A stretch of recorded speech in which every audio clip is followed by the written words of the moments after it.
भगवान भोलेनाथ कहते हैं, 3 प्रकार का भोजन खाने से कम उम्र में मृत्यु होती है। एक प्राचीन कथा के माध्यम से हम आपको बताएंगे कि मनुष्य को किस प्रकार का भोजन करना चाहिए, भोजन करने का सही तरीका और सही दिशा कौन सी है, भोजन कब करना चाहिए तथा भोजन शुरू करने से पहले क्या बोलना चाहिए। दोस्तों, एक बार की बात है, देवऋषि नारद भगवान भोलेनाथ से मिलने के लिए कैलाश में पधारते हैं। तब भगवान भोलेनाथ देवऋषि नारद को देखकर उनका स्वागत करते हुए कहते हैं, देवऋषि नारद, कैलाश में आपका स्वागत है। आज किस प्रयोजन से आप कैलाश में पधारे हैं? अवश्य ही कोई महत्वपूर्ण समाचार लेकर आए होंगे। तब देवऋषि नारद कहते हैं, हे प्रभु, आप सब कुछ जानते हुए भी पूछ रहे हैं। मैं आज आपके पास एक शंका का निवारण करने के लिए ही आया हूँ। तब भोलेनाथ मुस्कुराते हुए कहते हैं, देवऋषि, मैं अवश्य जानता हूँ कि आप किस कारण से दुखी हैं और आपके मन की दुविधा को मैं अवश्य जानता हूँ। इसीलिए आपके मन में जो भी शंका है अथवा प्रश्न है, आप निसंकोच होकर पूछिए। मैं आपकी शंका का निवारण अवश्य करूंगा। देवऋषि नारद कहते हैं, हे प्रभु, मेरे मन में आज यह जानने की इच्छा है कि मनुष्य को किस प्रकार का भोजन करना चाहिए, किस प्रकार का भोजन मनुष्य की आयु बढ़ाने वाला होता है और किस प्रकार का भोजन आयु को कम करने वाला होता है। हे प्रभु, मनुष्य को भोजन किस दिशा में मुख करके करना चाहिए, भोजन करने से पूर्व कौन सा मंत्र बोलना चाहिए, कृपा करके आप मुझे इन सभी प्रश्नों के उत्तर बताइए। तब भोलेनाथ कहते हैं, हे देवऋषि, आज आपने समस्त मनुष्य जाति के कल्याण के लिए बहुत ही महत्वपूर्ण प्रश्न किया है। यह बात सत्य है कि मनुष्य जिस प्रकार का भोजन करता है उसी के अनुसार उसका स्वभाव, भाग्य और उसका अगला जन्म निश्चित होता है। देवऋषि, इस विषय में एक प्राचीन इतिहास है जो मैं आपको सुनाता हूँ। जो भी इस कथा का श्रवण करता है उसके समस्त पापों का नाश होता है और उसे सैकड़ों वर्षों तक दान करने का पुण्य मिलता है। देवऋषि कहते हैं, हे प्रभु, मैं इस कथा को अवश्य सुनना चाहता हूँ। इस कथा को मैं ध्यान पूर्वक सुनूंगा और इसका प्रचार पृथ्वी लोक पर करूंगा। भोलेनाथ कहते हैं, प्राचीन काल की बात है। उस समय एक बहुत बड़ा जंगल था। उस जंगल का आकार 100 योजन था, लेकिन उस जंगल में कोई भी पशु पक्षी नहीं रहते थे। केवल वृक्ष और पेड़ पौधे ही थे। कोई भी पशु उस जंगल की तरफ नहीं जाता था, लेकिन उस जंगल के मध्य भाग में एक 4 कोस लंबी झील थी और केवल इस झील में हंस, बतख तथा अन्य पशु पक्षी रहा करते थे। एक बार अगस्त मुनि उस झील के पास से गुजर रहे थे तो उन्हें एक बहुत ही अजीब चीज दिखाई दी। उस झील के पास एक बहुत बड़ा आश्रम था जो बहुत पुराना हो गया था, लेकिन फिर भी अत्यंत सुंदर और पवित्र दिखाई पड़ रहा था। उस आश्रम में कोई भी साधु तथा तपस्वी नहीं रहता था। वह आश्रम पूरी तरह से खाली था। अगस्त्य मुनि एक रात के लिए उस आश्रम में ठहर गए और सुबह उठकर उस झील के पास चले गए तो उन्हें रास्ते में एक मुर्दा अर्थात लाश पड़ी हुई दिखाई दी, जो शरीर से अत्यंत बलवान और हुष्ट-पुष्ट थी, जिसे देखकर मालूम होता था कि वह किसी तरुण पुरुष की लाश है। उस लाश को देखकर अगस्त्य मुनि सोचने लगे कि यह कौन है, इसकी मृत्यु कैसे हो गई तथा वह इस जंगल में आखिर कैसे आया होगा। उस मरे हुए आदमी के बारे में जानने की अगस्त्य मुनि की जिज्ञासा हुई।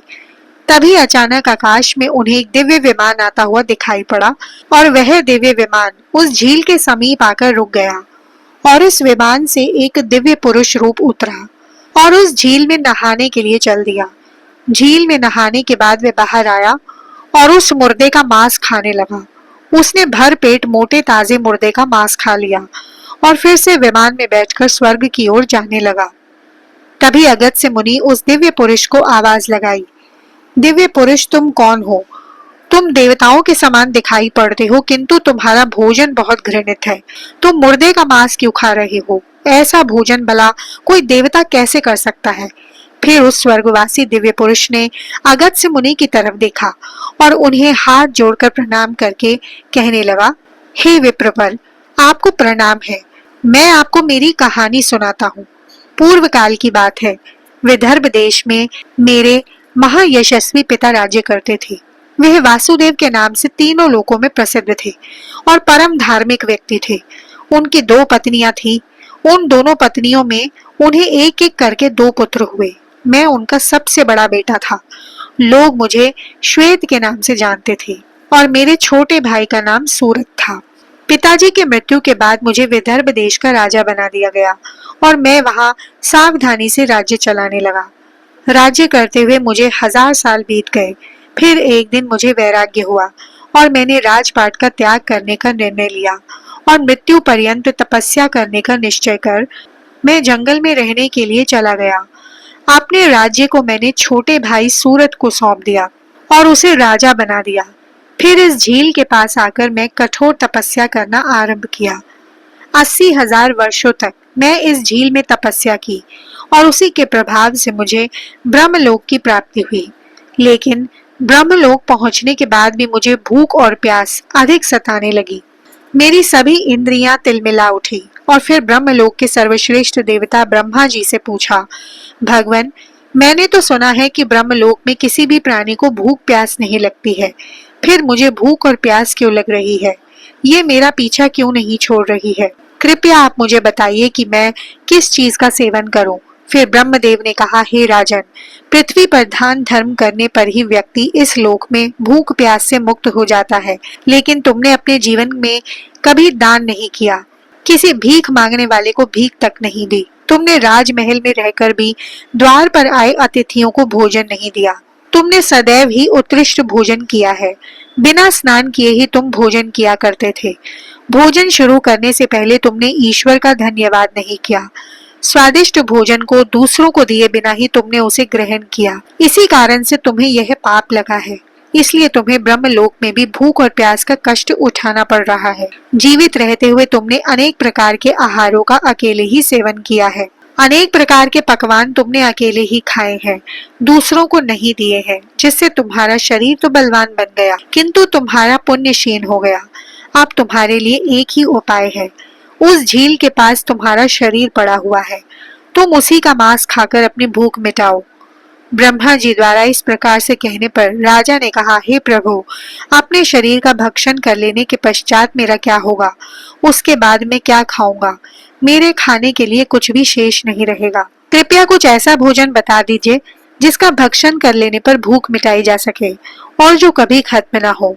तब ब्रह्मदेव कहते हैं, हे राजन, तुम्हारा शरीर ही मैं अक्षय बना दिया है।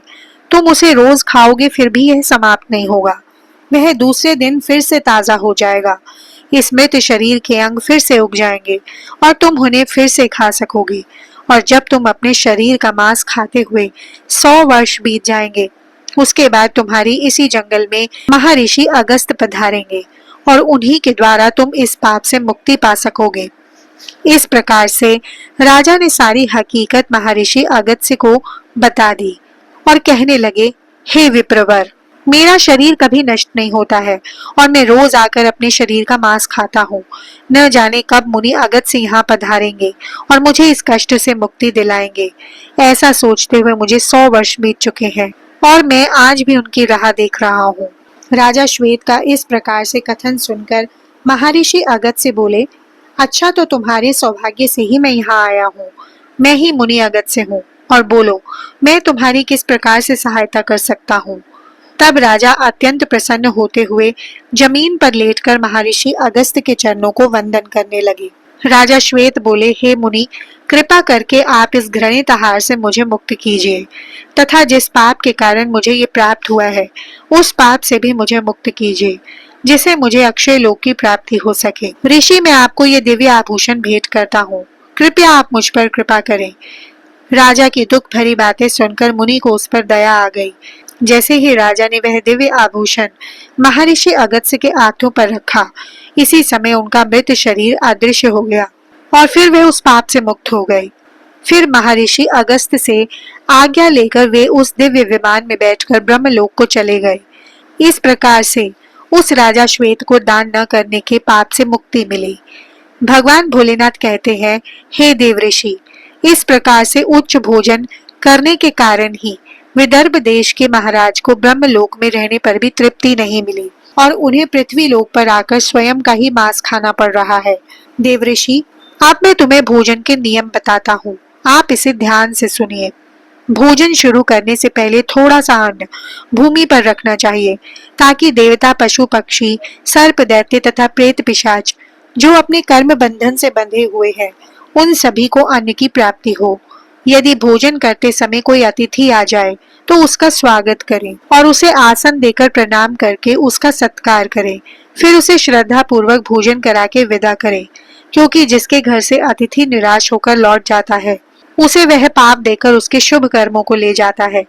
भोलेनाथ कहते हैं, मनुष्य को पिता के घर में रहने वाली विवाहित कन्या, दुखिया और गर्भ धारण की हुई स्त्री तथा वृद्धा को भोजन कराने के बाद ही भोजन करना चाहिए। इन सभी को भोजन कराए बिना जो स्वयं भोजन ग्रहण करता है उसका भोजन पापमय बन जाता है। ऐसा व्यक्ति नरक में ही जाता है। जो स्नान किए बिना ही भोजन करता है उसका भोजन मल भक्षण के समान हो जाता है। जो बालक एवं वृद्ध आदि के हिस्से का भोजन करता है उसका भोजन विष्ठा के समान हो जाता है, और जो बिना दान किया भोजन ग्रहण करता है उसका भोजन विष के समान हो जाता है। मनुष्य को कभी भी दुराचारी व्यक्ति द्वारा दिया गया अथवा दूसरों द्वारा अपमानित करके दिया गया भोजन कभी भी ग्रहण नहीं करना चाहिए। मनुष्य को चाहिए कि परोसे हुए भोजन का अग्रभाग अग्नि को देकर ही भोजन करना चाहिए। भोजन को एकाग्रचित होकर करना चाहिए। प्रथम मीठा, फिर लवण और खट्टा, अंत में कटु एवं तीखे पदार्थ का सेवन करें। प्रथम 3 निवाले मौन होकर ग्रहण करने चाहिए। ऐसा करने से व्यक्ति के सभी पाप कर्म तुरंत नष्ट हो जाते हैं और भगवान की कृपा से उसे जीवन भर कभी अन्न की कमी महसूस नहीं होती। भोलेनाथ कहते हैं, पूर्व दिशा में बैठकर भोजन करने से व्यक्ति रोगों से और मानसिक तनाव से मुक्त हो जाता है। बीमार बुजुर्गों को पूर्व की ओर मुख करके भोजन अवश्य करना चाहिए। इससे उनके स्वास्थ्य में सुधार होता है, क्योंकि पूर्व दिशा में उगते हुए सूर्य की दिशा है और सूर्य देव बल, आरोग्य तथा दीर्घायु प्रदान करते हैं। विद्या की अभिलाषा रखने वाले मनुष्य को उत्तर दिशा की ओर मुख करके भोजन करना चाहिए। यह दिशा देवी सरस्वती की दिशा है।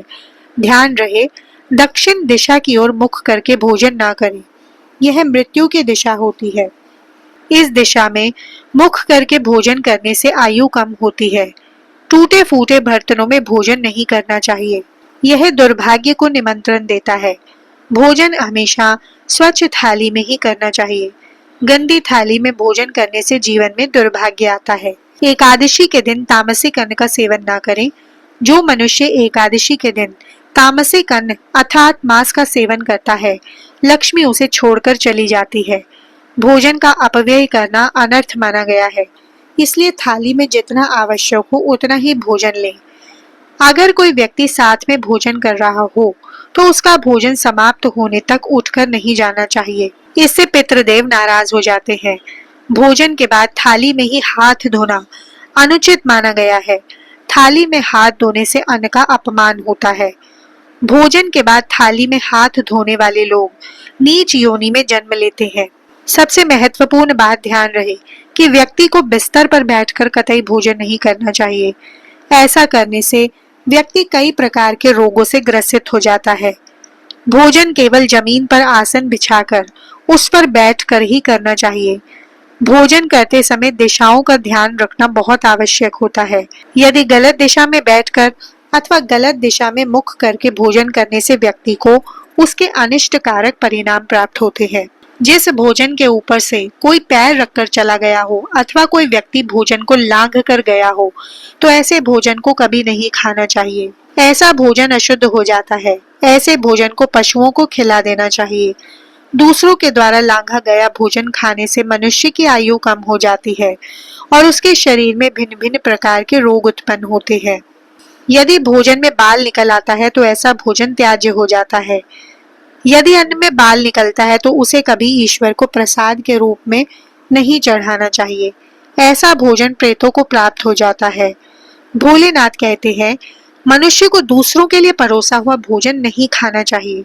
जो मनुष्य दूसरों का भोजन छीन कर खाता है अथवा किसी को बिना दिए ही स्वयं उस अन्न का उपभोग करता है तो उससे देवी अन्नपूर्णा रुष्ट हो जाती है। भोजन सभी में बांट कर खाना चाहिए। दूसरे के हिस्से का भोजन करने से मनुष्य के पुण्य कर्म नष्ट हो जाते हैं। पवित्र आसन पर बैठकर अपने पैरों को भूमि पर रखकर पूर्व की ओर सूर्याभिमुख होकर भोजन ग्रहण करना ही सर्वोत्तम माना गया है। पूर्वाभिमुख होकर भोजन करने से यश की प्राप्ति होती है और उत्तर की ओर मुख करके भोजन करने से सत्य की प्राप्ति होती है। दोनों हाथ, दोनों पैर तथा मुख को पानी से धोकर ही भोजन करना चाहिए। भोजन के पात्र को भूमि पर रखकर अन्न ग्रहण करना सर्वश्रेष्ठ माना गया है। शास्त्रों में इस प्रकार के भोजन को उपवास के समान बताया गया है। मनुष्य को क्रोध रहित होकर भोजन करना चाहिए। क्रोध की अवस्था में भोजन करने से भोजन का अपमान होता है और कई व्याधियां उत्पन्न होती है। यदि चित्त कहीं और हो तब भी भोजन नहीं करना चाहिए और गुस्से में भरे मन से भोजन करना अशुभ होता है। जो जूते पहनकर भोजन करता है, इस प्रकार के भोजन को आसुरी भोजन कहा गया है। ठीक मध्य रात्रि में ठीक मध्याह्न होने पर भी भोजन करना अशुभ माना गया है। यदि पेट खराब हो तब भी भोजन नहीं करना चाहिए। गीले वस्त्र पहनकर भी भोजन करना अशुभ होता है। दूसरों के लिए परोसा गया भोजन कभी नहीं करना चाहिए। सोते हुए खड़े होकर टूटे फूटे पात्र में भूमि पर रखकर अथवा हाथ पर रखकर भोजन ग्रहण करने से दरिद्रता आती है। भोजन करते समय वेदों का उच्चारण नहीं करना चाहिए। शास्त्रों के अनुसार स्त्री को पति के भोजन करने के बाद ही भोजन करना चाहिए। यदि पति घर से दूर हो तो पति को ध्यान करके भोजन ग्रहण करना चाहिए। इससे पति की आयु लंबी होती है और स्त्री सदा सुहागन रहती है। पति से पहले भोजन करना शास्त्रों में शुभ नहीं माना गया है। इससे पति की आयु कम हो जाती है। इसके साथ ही विष्णु पुराण के अनुसार पति और पत्नी को एक साथ बैठकर भोजन नहीं करना चाहिए। ऐसा करने से दोनों में कलेश और विवाद होता है। अंधकार में अथवा आकाश के नीचे बैठकर भोजन नहीं करना चाहिए। भोजन करते समय सिर पर छत अथवा वृक्ष की छाया अवश्य होनी चाहिए। केवल एक वस्त्र पहनकर भी भोजन करना अनुचित होता है अथवा नग्न अवस्था में भोजन ग्रहण करना अशुभ होता है। इससे जीवन में दुर्भाग्य आता है। सवारी पर बैठकर अर्थात किसी वाहन में बैठकर भी भोजन ग्रहण करना अनुचित होता है। साथ ही शैया पर बैठकर भोजन करने से व्यक्ति की आयु कम हो जाती है। हंसते हुए अथवा रोते हुए भोजन करना अनिष्टकारक होता है। इससे गले में अन्न फंसकर प्राण जाने का भी खतरा बना रहता है। तो दोस्तों, इस प्रकार से भगवान भोलेनाथ ने देवऋषि नारद को भोजन करने का महत्व बताया है। आपको ये कथा कैसी लगी कमेंट करके अवश्य बताएं। जानकारी अच्छी लगी तो वीडियो को लाइक, शेयर और चैनल को सब्सक्राइब जरूर करें। ईश्वर की कृपा आप पर बनी रहे। वीडियो देखने के लिए धन्यवाद।